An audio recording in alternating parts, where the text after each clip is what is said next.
नमस्कार, आइए एक नज़र डालते हैं देश व दुनिया के मुख्य समाचारों पर CWB हिंदी न्यूज़ के साथ। आज का विचार, मैदान में हारा हुआ इंसान फिर से जीत सकता है, लेकिन मन से हारा हुआ इंसान कभी नहीं जीत सकता। हरियाणा के उप मुख्यमंत्री दुष्यंत चौटाला ने रविवार को सिरसा क्लब में प्रदेश का पहला मल्टी स्टोरी स्पोर्ट्स कॉम्प्लेक्स का किया उद्घाटन, जिस पर करीब 3 करोड़ रुपए की आई लागत। सिरसा में मल्टी स्टोरी स्पोर्ट्स कॉम्प्लेक्स के बनने से भविष्य में युवाओं के लिए न केवल खेल की अच्छी सुविधाएं मिलेंगी, बल्कि खेलों में आगे बढ़ने की मिलेगी प्रेरणा। जमीन, मकान या दुकान की खरीद फरोख्त करने वालों के लिए राहत की खबर। अब रजिस्ट्री करवाने के लिए मिलेंगे 100 टोकन रोज। अब तक कुल 50 टोकन दिए जाते थे डेली। 10 से 15 दिन लग जाते थे नंबर आने में।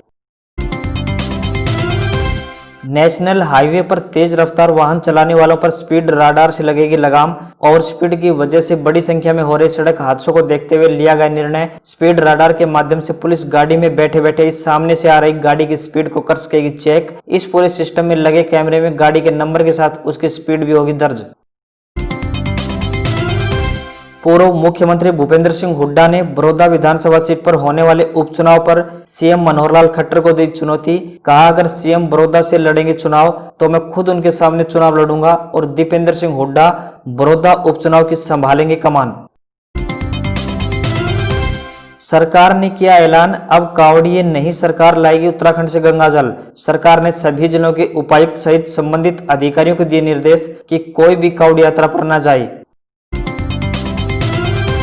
पंचायत खंड रेवाड़ी व नाहड़ खंड में ड्रा निकालकर रेवाड़ी की 23 व नाहड़ की 15 गांव की सरपंची महिलाओं के लिए की आरक्षित। ड्रा निकलने के साथ ही अब गांव की चौधर पाने के लिए जोर आजमाइश शुरू। रेवाड़ी व बाउल के गांव को मिलाकर धारूहेड़ा को नया पंचायत खंड बनाकर क्षेत्रवासियों की लंबे समय से चली आ रही मांग को भाजपा की मनोहर सरकार ने किया पूरा। फर्जी तरीके व परिवार की सालाना इनकम गलत दिखाकर मासिक पेंशन पाना अब नहीं होगा मुमकिन। पेंशन के लिए देना होगा परिवार पहचान पत्र। फर्जी इनकम कम बताने वालों पर शिकंजा। अब नए आवेदनकर्ताओं को ऑनलाइन आवेदन के साथ देनी होगी फैमिली आईडी यानी परिवार पहचान पत्र। यही नहीं, जो फिलहाल पेंशन राशि हासिल कर रहे हैं उन्हें भी जमा करवानी होगी फैमिली आईडी। हरियाणा के उप मुख्यमंत्री दुष्यंत चौटाला ने अशोक तंवर को जेजेपी में शामिल करने को लेकर कहा कि प्रदेश के सभी नेताओं के लिए खुले हैं जेजेपी के दरवाजे। उन्होंने इनेलो नेता अभय सिंह चौटाला का नाम लिए बिना कहा कि एक व्यक्ति को छोड़कर कोई भी उनकी पार्टी में हो सकता है शामिल। गोहाना बड़ौदा हलके के गांव भैंसवाल कला पहुंचे जजपा के संस्थापक व पूर्व सांसद डॉक्टर अजय चौटाला ने बड़ौदा विधानसभा में होने वाले उपचुनाव को लेकर दिया बड़ा बयान। कहा, बड़ौदा विधानसभा से दिग्विजय चौटाला उपचुनाव नहीं लड़ेंगे। उन्होंने कहा कि चुनाव की तारीख घोषित होते ही उम्मीदवार की कर दी जाएगी घोषणा। पानीपत में मूसलाधार बारिश और तूफान, बड़ी संख्या में पेड़ और बिजली के टूटे पोल, पुलिस बूथ तक पलटे। मौसम विभाग के अनुसार आने वाले 2 दिन प्रदेश में जगह जगह तेज बारिश होने के हैं आसार। बेवल सीमा फैजाबाद टूटे सड़क मार्ग के नवनिर्माण के लिए शनिवार गांव सीमा के सरपंच व पंच तथा ग्रामीण उप मुख्यमंत्री एवं पीडब्ल्यूडी मंत्री दुष्यंत चौटाला से सिरसा जाकर उनके निवास स्थान पर मिले और सौंपा ज्ञापन। विगत 2 वर्षों से इस सड़क की हालत है दयनीय, विभाग का नहीं है इस ओर ध्यान। विधायक को जान से मारने की धमकी। राजगढ़ विधायक और पूर्व ओलंपियन कृष्णा पूनिया को डिप्टी सीएम पायलट की तरह जेड श्रेणी की मिली सुरक्षा। हर माह खर्च होंगे 20 लाख। राजगढ़ एसएचओ विष्णुदत्त बिश्नोई द्वारा आत्महत्या मामले के बाद सीआईडी को इनपुट मिलने पर बढ़ाई गई सुरक्षा।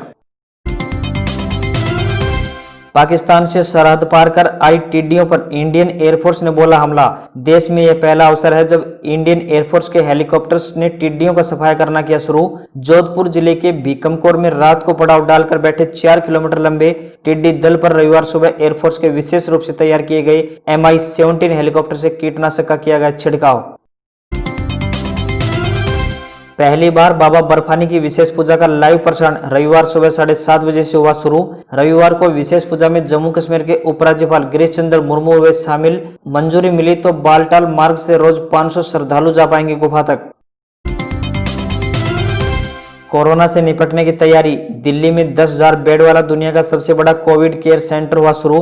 राजनाथ शाह ने डीआरडीओ के 1000 बेड वाले हॉस्पिटल का किया उद्घाटन। इसी के साथ राधा स्वामी सत्संग ब्यास परिसर में 10,000 बेड वाले कोविड सेंटर का उपराज्यपाल अनिल बैजल ने किया उद्घाटन। केरल में एक साल यानी जुलाई 2021 तक गाइडलाइन लागू। पब्लिक प्लेस पर मास्क न पहनने पर 10,000 रुपये जुर्माना। देश में अब तक 6,75,000 केस। देश में रिकवरी रेट 60% से ज्यादा, तो वहीं चंडीगढ़ 86.06% मरीज रिकवरी के साथ टॉप पर।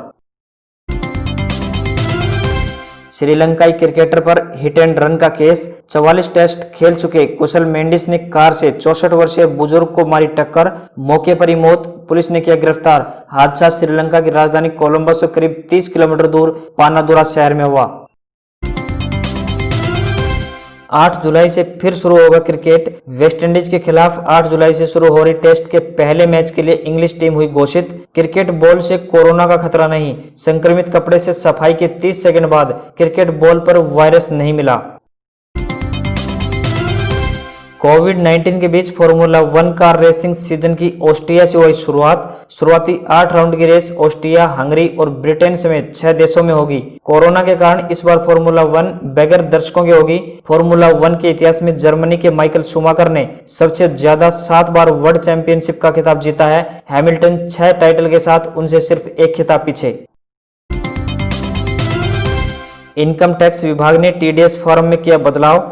अब टैक्स कटौती नहीं करने की भी देनी होगी जानकारी। सीबीडीटी ने इनकम टैक्स से जुड़े कई नियमों में किया संशोधन।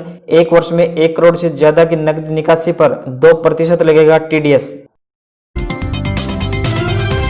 लॉकडाउन में 10 वर्ष की आयु पूरी करने वाली बेटियों का भी खुल सकेगा सुकन्या समृद्धि खाता। सरकार ने उम्र सीमा में दी छूट। 25 मार्च से 30 जून के बीच 10 वर्ष की उम्र पूरी करने वाली बेटियों को मिलेगा लाभ। सुकन्या समृद्धि खाते पर मौजूदा समय में मिल रहा है 7.6% की दर से ब्याज।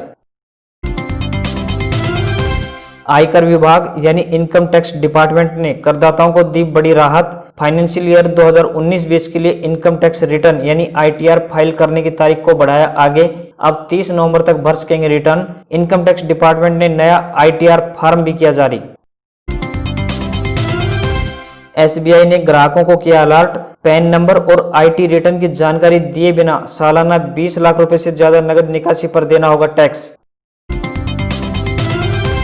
चीन के लोग भी इस्तेमाल नहीं करते चीनी प्रोडक्ट्स। चीन में चीन की Xiaomi, Oppo और Vivo की हालत खराब। 1 साल में तीनों का मार्केट शेयर घटा, जबकि भारत में चीन की स्मार्टफोन कंपनियों का मार्केट शेयर बढ़ा।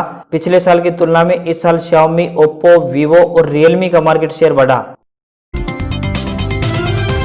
दिल्ली यूनिवर्सिटी में यूजी, पीजी और एमफिल व पीएचडी में एडमिशन के लिए बढ़ी आवेदन की तारीख। अब उम्मीदवार 18 जुलाई शनिवार शाम 5 बजे तक दिल्ली यूनिवर्सिटी में एडमिशन के लिए कर सकते हैं आवेदन। 20 जून से शुरू हुए एप्लीकेशन प्रोसेस के लिए पहले 4 जुलाई थी आवेदन की लास्ट डेट। हरियाणा के उप मुख्यमंत्री दुष्यंत चौटाला ने कहा कि उचाना हलका में बनवाया जाएगा बहुमंजिला इंडोर मिनी स्टेडियम। यह स्टेडियम सिरसा में बनाए गए स्टेडियम की तर्ज पर किया जाएगा विकसित। इस स्टेडियम में कई खेलों के मैदान कराए जाएंगे तैयार।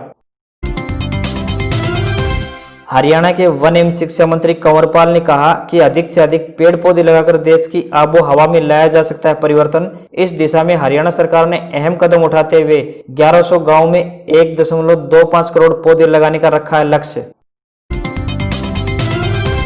हरियाणा के होम मिनिस्टर अनिल विज का हालचाल जानने रविवार को पूर्व केंद्रीय मंत्री बलवंत सिंह रामूवालिया और मशहूर पंजाबी गायक हरभजन मान उनके निवास स्थान पर पहुंचे मिलने की उनके शीघ्र स्वस्थ होने की कामना।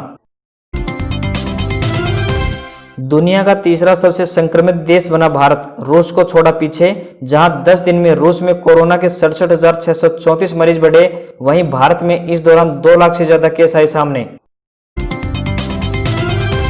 टेलीकॉम ऑपरेटर भारत संचार निगम लिमिटेड यानी बीएसएनएल की ओर से नया वर्क फ्रॉम होम प्लान किया अनाउंस। कंपनी रोज 5 GB डेटा करेगी ऑफर। अब तक जियो और एयरटेल जैसे बाकी ऑपरेटर्स रोज ज्यादा से ज्यादा 3 GB डेटा कर रहे हैं ऑफर। कंपनी ने इस प्लान की 90 दिन की वैलिडिटी के साथ कीमत रखी 599 रुपए। चीनी घुसपैठ को लेकर भारत और अमेरिका के बीच लगातार बना हुआ है संपर्क। गोपनीय तरीके से हो रही वार्ता। समंदर में चीन पर दबाव बनाने और जरूरत पड़ने पर हमला करने के लिए अमेरिका ने अपने 2 युद्धपोत यूएसएस रोनाल्ड रीगन और यूएसएस निमित्ज को दक्षिण चीन सागर में किया तैनात। इसके बाद इस क्षेत्र में तनाव पहुंचा चरम पर। अमेरिका में साल के अंत में होने जा रहे हैं राष्ट्रपति चुनाव। मैदान में राष्ट्रपति डोनाल्ड ट्रंप और डेमोक्रेटिक पार्टी की तरफ से जो बाइडेन खड़े हैं। दोनों के बीच बताई जा रही है कांटे की टक्कर। इस बीच अब खबर है कि एंटरटेनमेंट इंडस्ट्री के बड़े सितारे और रैपर कान्ये वेस्ट भी लड़ने जा रहे हैं राष्ट्रपति चुनाव। इस सिलसिले में उन्होंने सोशल मीडिया पर किया बड़ा ऐलान। अब बात आज के इतिहास की। बादशाह अकबर के प्रमुख राजपूत सरदार मान सिंह का निधन 6 जुलाई 1614 में हुआ। लुई पास्चर ने 6 जुलाई 1885 में रेबीज के टीके का सफलतापूर्वक परीक्षण किया। जनसंघ के संस्थापक और भारतीय राजनीतिज्ञ श्यामा प्रसाद मुखर्जी का जन्म 6 जुलाई 1901 में हुआ था। भारत के प्रख्यात समाज सुधारक लक्ष्मीबाई केलकर का जन्म 6 जुलाई 1905 में हुआ था। बौद्ध धर्म के धर्मगुरु दलाई लामा का जन्म 6 जुलाई 1935 में हुआ था। महात्मा गांधी को आज ही के दिन 1944 में पहली बार नेताजी सुभाष चंद्र बोस ने राष्ट्रपिता कहा। अमेरिका के 43वें राष्ट्रपति जॉर्ज डब्ल्यू बुश का जन्म 6 जुलाई 1946 में हुआ था। यश भारती से सम्मानित उर्दू के मशहूर शायर अनवर जलालपुरी का जन्म 6 जुलाई 1947 में हुआ था। भारतीय फिल्म अभिनेता रणवीर सिंह का जन्म 6 जुलाई 1985 को मुंबई महाराष्ट्र में हुआ था। आधुनिक भारतीय राजनीति के शिखर पुरुष जगजीवन राम का निधन 6 जुलाई 1986 में हुआ था, जिन्हें आदर से बाबूजी कहा जाता था। प्रसिद्ध फिल्म निर्माता निर्देशक चेतन आनंद का निधन 6 जुलाई 1997 में हुआ था। भारत के प्रसिद्ध उद्योगपति और अनिल अंबानी और मुकेश अंबानी के पिता धीरू भाई अंबानी का निधन 6 जुलाई 2002 में हुआ था। फिल्म निर्देशक मणि कौल का निधन 6 जुलाई 2011 में हुआ था।